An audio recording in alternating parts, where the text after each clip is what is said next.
일부라는 현상으로 말미암아서 우리가 조금은 예배에도 좀 변화를 주는 게 좋겠다 생각해서 오늘은 인사를 하지 않고 바로 말씀을 나누도록 하겠습니다. 여러분들이 아시다시피 오늘은 우리 3월 1일입니다. 3월 1일이라는 것을 여러분들이 아시다시피 1919년 김인년 3월 1일 날 대한독립 만세를 불렀던 그런 날이 바로 3.1절입니다. 도로를 지나가다 보니까 태극기도 많이 걸려있고 우리 교회에도 태극기를 부착했습니다. 여러분들 1919년도를 다시 한번 생각해 보면 그 당시에 모든 사람들이 한 가지를 외쳤어요. 그게 무엇이냐면 자유를 달라는 것입니다. 그 자유를 달라고 하기 위해서 그들은 대한독립 만세라고 하는 태극기를 들고 그들은 비폭력 무항거적인 능력으로 전 세계적으로 태극기 만세 운동을 벌였어요.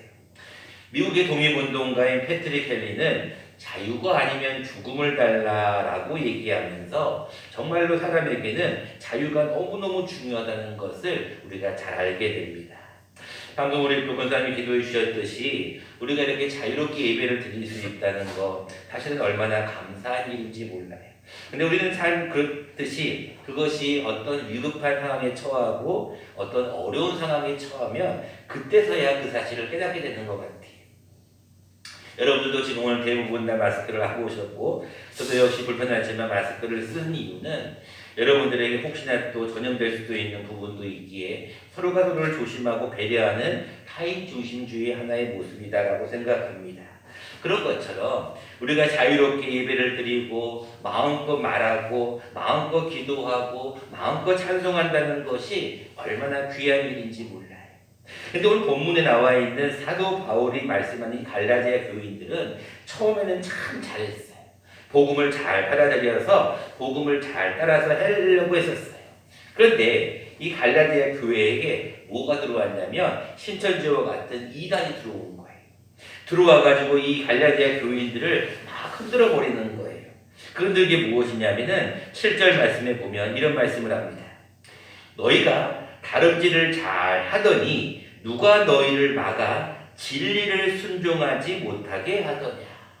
이 얘기는 무슨 얘기냐면 사도 바울이 와서 너희가 율법으로 사는 것이 아니라 복음으로 살아야 된다는 걸 얘기하니까 잘 들었어. 그래서 복음을 살려고 애를 썼어. 근데 이단들이 들어온 거예요. 뭐라고 다시 들어오냐면 아니야. 율법이 있어야 돼. 율법으로 우리는 구원을 받아. 그러면서 그들은 뭐라고 얘기하냐면 할례에 대한 얘기를 다시 한번 강조하는 거예요. 여러분 할례가 뭔가요? 여러분들 다 아시는 얘기지만 할례라는 것은 남자아이가 태어났을 때 그 남자의 생식기에 표피를 벗게 되는 거예요. 근데 그 당시에는 할례를 받지 않으면 유대인이 아니라고 하였기 때문에 그들은 상징적인 의미로 다 할례를 받았어요. 이 갈라디아 교인들 가운데 이단이 들어오니까 이렇게 얘기하는 거예요. 너희가 할례를 받아야 구원을 받는다.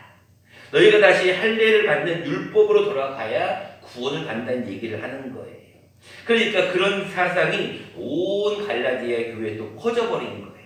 그러니까 사도 바울이 이 얘기를 듣고 나서 참 답답하다. 6절 말씀에 분명히 말씀하고 있어요.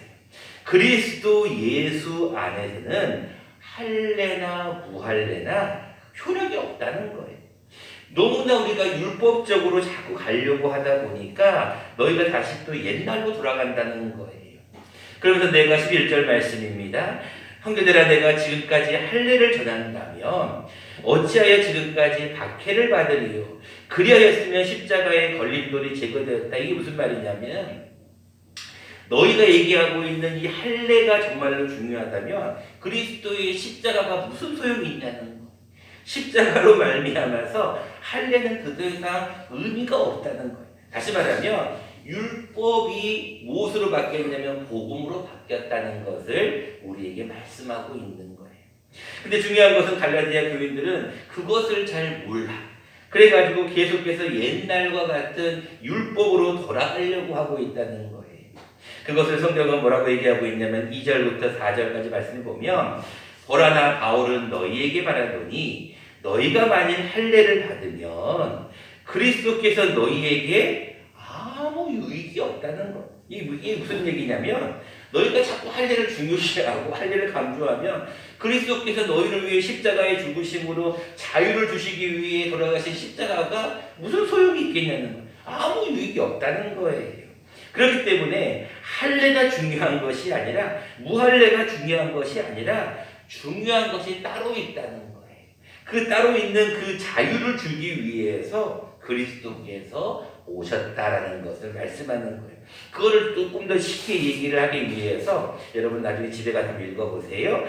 갈라디아서 4장 21절부터 31절까지 보면 하갈과 사라에 대한 이야기를 한 번 더 이해가 쉽게 예화를 들어주는 거예요. 여러분이 아시다시피 아브라함에게는 두 명의 아들이 있죠. 이삭만 있는 것이 아니라 이스마엘도 있었어요. 근데 이스마엘은 누구에게 태어났어요? 이스마엘은 사라가 아닌 하갈에게 태어났어요. 근데 이 하갈은 어떤 사람이냐? 여종이었다는 거예요. 그래서 여종에게서 이스마엘이 태어났기 때문에 그는 신의 자녀로부터 낳은 종의 자녀라는 거예요.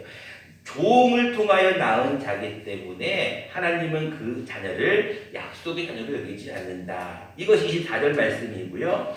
다시 한번 너희가 진정한 약속의 자녀가 누구냐? 그가 바로 이삭이라는 거예요. 그 이삭이 누구냐? 사라를 통하여 주신 복음으로 태어난 자신의 자녀다라는 것을 다시 한번 예화를 들어주는 거예요. 여러분들이 이 이야기를 통하여 다시 한번 사도 바울은 갈라디아 교인들에게 너희가 진정한 자유가 무엇이냐, 진정한 자유를 얻으려면 무엇이 정말로 중요한지를 알아야 된다라고 오늘 본문에 얘기하고 있습니다. 자, 그렇다면 우리가 오늘 본문을 통하여서 진정한 자유, 오늘 제목처럼 복음 안의 자유는 도대체 어떤 자유가 진정한 자유인가? 그리고 그 진정한 자유가 도대체 무엇인가를 오늘은 두 가지로 생각해 보려고 합니다. 첫 번째입니다. 진정한 자유란 믿음 안에서의 자유입니다. 오늘 본문 말씀은 5절과 6절을 한번 읽어보겠습니다. 같이 한번 읽어보겠습니다. 시작. 우리가 성령으로 믿음을 따라 의의 소망을 기다리노니 그리스도 예수 안에서는 할례나 무할례나 효력이 없으되 사랑으로서 역사하는 믿음뿐입니다. 아멘. 이 무슨 얘기예요? 믿음이 그만큼 중요하다는 거예요. 할례를 받아야 구원을 받는다. 할례가 정말로 중요하다라고 하는 율법적인 사고가 들어오니까 그들이 다 달라지는 거예요. 그러나 그렇지가 않다는 거예요. 너희가 예수 그리스도를 믿어야 구원을 받고 예수 그리스도를 믿어야 자유를 누린다는 거예요. 진정한 믿음이 있어야 진정한 자유를 누린다는 거예요. 할례나 무할례 같은 그런 행동이 중요한 것이 아니라 행위가 중요한 것이 아니라 믿음이 중요해요. 여러분들도 사실 오늘 이 주일 예배에 많은 분들이 못 나오셨지만 그 여러분들 나오시는 건 뭐예요? 하나님께 우리가 예배를 드려야 한다는 믿음이 있었잖아요. 여러분 1919년도에 독립선언문을 잠깐 한번 보실래요? 제가 한번 읽어드리겠습니다. 많은 걸 읽어줄 수는 없으니까 처음 이렇게 시작합니다. 우리는 오늘 조선이 독립한 나라이며 조선인이 이 나라의 주인임을 선언한다. 우리는 이를 세계 모든 나라에 알려 인류가 모두 평등하다는 큰 뜻을 분명히 하고 우리 후손이 민족 스스로 살아갈 정당한 권리를 영원히 누리게 할 것이다. 이 선언은 5천년 동안 이어온 우리 역사의 힘으로 하는 것이며 2천만 민중의 정성을 모은 것이다. 우리 민족이 영원히 자유롭게 발전하려는 것이며 인류가 양심에 따라 만들어가는 세계 변화의 큰 흐름에 발맞추려는 것이다. 이것은 하늘의 뜻이고 시대의 흐름이며 전 인류가 함께 살아갈 정당한 권리에서 나온 것이다. 이 세상 어떤 것도 우리 독립을 가로막지 못한다. 여러분 1919년도에요. 33명의 지도자들이 이 독립선언문을 발표할 때요. 기독교인 숫자가 몇 명인지 아세요? 16명 되었어요. 그러니까 거의 반 정도가 크리스찬들이었어요. 이들이 여기 나와 있는 우리 민족이 영원히 자유롭게 발전하려고 한다는 것, 그리고 이들이 비폭력적으로 이들이 어떤 무저항적으로 만세를 불렀던 이유는 한 가지 믿음이 있었어요. 어떤 믿음이 있었느냐? 우리나라가 곧 해방될 거라고 하는 그런 믿음이 있었어요. 여러분 나라를 빼앗긴 자에게는요 정말로 중요한 게 뭘까요? 너무나 힘들다. 나라가 없으니까 정말로 어렵다. 이것도 정말 힘든 거지만 더 큰 문제가 뭐예요? 그들에게 희망이 없다는 거예요. 여러분, 희망이 있다는 것은 이 나라가 언젠가는 해방이 되고 언젠가는 독립이 될 거라는 희망이 있으면 그들은 다시 한번 일어설 수가 있는 거예요. 그래서 그들이 총칼 앞에서도 당당할 수 있었던 것은 믿음이 있었어요. 어떤 믿음이 있었을까요? 이 나라가 반드시 해방된다. 두 번째입니다. 진정한 자유라는 것은 과연 무엇인가? 그것은 바로 사랑 안에서의 자유입니다. 우리가 믿음이 있어서 예수 그리스도를 믿음으로 우리는 다 자유인이 되었어요. 그래서 우리는 자유가 되었다. 우리가 잘 아는 말씀, 로마서 말씀처럼 진리를 알지니 진리가 너희를 자유롭게 한다. 그렇죠? 우리는 예수 그리스도가 진리이시기 때문에 우리는 진리 안에서 다 자유로워졌어요. 근데 자유롭다고 해서 할 일도 필요 없다. 이제는 우리 마음대로 살자. 마음대로 우리는 해도 된다. 이렇게 생각을 하는 자들이 있다는 거예요. 그리고 본문 말씀 13절과 14절은 굉장히 중요한 말씀을 한 가지를 더 주고 있습니다. 진정한 자유가 무엇인가? 우리 같이 한번 또 읽어보도록 하겠습니다. 13절과 14절 중요한 말씀입니다. 읽어보겠습니다. 시작.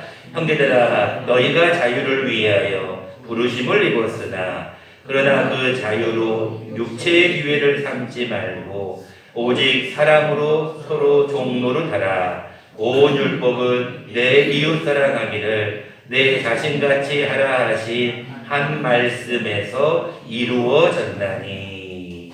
아멘. 진정한 자유가 과연 무엇인가? 믿음을 우리는 중요시 여기고 있습니다. 예수 그리스도의 믿음으로, 예수 그리스도의 십자가를 믿음으로 우리는 구원을 받고 우리는 그 믿음으로 우리는 자유롭게 되었어요. 그런데 중요한 것은 그 자유로 인해서 마음껏 행동하면 안 된다는 거예요. 우리 크리스찬들이 이제는 율법에서 복음으로 옮기면서부터 많은 사람들이 이것도 해도 되고 저것도 해도 되고 막 하자는 거예요. 그러다 보니까 크리스찬들이 욕을 얻어먹고 있는 거예요. 근데 성경 본문은 분명히 말씀하고 있습니다. 너희가 자유를 위해 부르심을 입은 건 사실이다. 많다. 그런데 그 자유로 육체의 기회를 삼지 말라는 거예요. 내가 하고 싶은 거 마음대로 해버리고 내가 자유로우니까 이것도 해도 된다. 저것도 해도 된다. 이런 말을 해도 된다. 이렇게 하지 말고 진정한 자유가 무엇이냐? 사랑으로 서로 종노릇하라는 거예요. 1절 말씀은 분명히 말씀하고 있습니다. 다시는 종의 멍에를 매지 말라라고 1절은 분명히 말씀하고 있는데 13절 말씀은 다시 한번 그것을 바꿔서 종의 멍에를 매지는 않지만 서로 무엇으로 서로 종로를 하라고요? 사랑으로 종로를 하라는 거예요. 여러분들 지금 너무나 잘 아시다시피 지금 코로나19로 인하여 가지고 모든 국민들이 또 계속 여러분들 문자를 받으시겠지만 종교 행사, 특별히 뭐 미사나 법회 같은 거 예배 드리지 말라라는 문자를 계속 받으셨을 겁니다. 저희들 역시도 하나님 앞에 나라의 지시를 잘 따라야 되는 부분도 있기 때문에 여러 가지 조금 고민을 해봤어요. 그리고 갈등도 했었고 이 예배를 어떻게 할 것인가에 대한 생각을 해보았어요. 근데 하나님께서 우리에게 주시는 한 가지의 말씀이 있습니다. 그것이 있어서 제가 오늘은 여러분을 주보에다가 기록을 조금 해놨어요. 여러분 주보를 한번 보시고 그 주보의 말씀을 같이 한번 읽어보고 오늘 말씀을 맺으려고 합니다. 오른쪽 주보에 나와 있는 역대하 7장 13절과 14절 말씀을 제가 크게 색깔을 입혀서 써놨으니까 같이 한번 읽어보도록 하겠습니다. 시작. 혹 내가 하늘을 닫고 비를 내리지 아니하거나 혹 메뚜기들에게 소산을 먹게 하거나 혹 전염병이 내 백성 가운데 유행하게 할 때 내 이름으로 일컫는 내 백성이 그들의 악한 길에서 떠나 스스로 낮추고 기도하여 내 얼굴을 찾으며 내가 하늘에서 듣고 그들의 죄를 사하고 그들의 땅을 고칠지라. 아멘. 자, 여러분들 단체 카카오톡 방에도 이 영상 하나 올려드렸는데요. 못 보신 분들은 자녀들을 통하여서 한번 보시면 굉장히 유익합니다. 여기 나와 있듯이 빨간 글씨로 나와 있듯이 전염병이 내 백성 가운데 유행하게 할 때입니다. 지금이 그런 상황이죠. 중요한 것은 이 상황을 놓고 누가 잘못했느냐, 누가 잘했느냐, 이것을 여러분들이 지금 따지는 부분은 우리가 할 부분이 아니고 정부에서 또 해야 될 부분이라고 생각합니다. 우리가 진정하게 서로 해야 될 일은 무엇이냐면 서로 물고 먹으며 너가 잘했느니 내가 잘했느니 이것을 하면 피차 멸망하기 때문에 우리가 정말로 해야 할 것은 무엇이냐, 거기 파란 글씨에 나와 있듯이 그들의 악한 길에서 떠나 스스로 낮추고 기도하여 내 얼굴을 찾아야 한다는 것. 다시 말하면 하나님의 얼굴을 찾는 게 중요하다는 것. 이 얘기는 무슨 얘기예요? 우리가 겸손하게 기도하면서 하나님 내가 잘못한 것이 있을까요? 예수님께서 십자가에 못 박히신 이유가 나의 죄 때문인데 혹시나 내가 잘못한 것이 있을까요? 기도하는 거예요. 그리고 한 가지를 뭐 하는 거냐면 하나님의 얼굴을 찾는 거예요. 여러분들 왜 다시 오늘 몇 명이 안 되지만 우리가 예배를 드리느냐? 우리가 예배를 통하여서 하나님 앞에 하나님의 얼굴을 찾는 거. 하나님 그러면 이 땅을 고쳐주십시오. 하나님이 이 땅을 사하여 주십시오. 우리가 이 기도가 정말로 우리 3.1절 기념 예배를 통하여 다시 한번 생각해 보아야 된다고 생각합니다.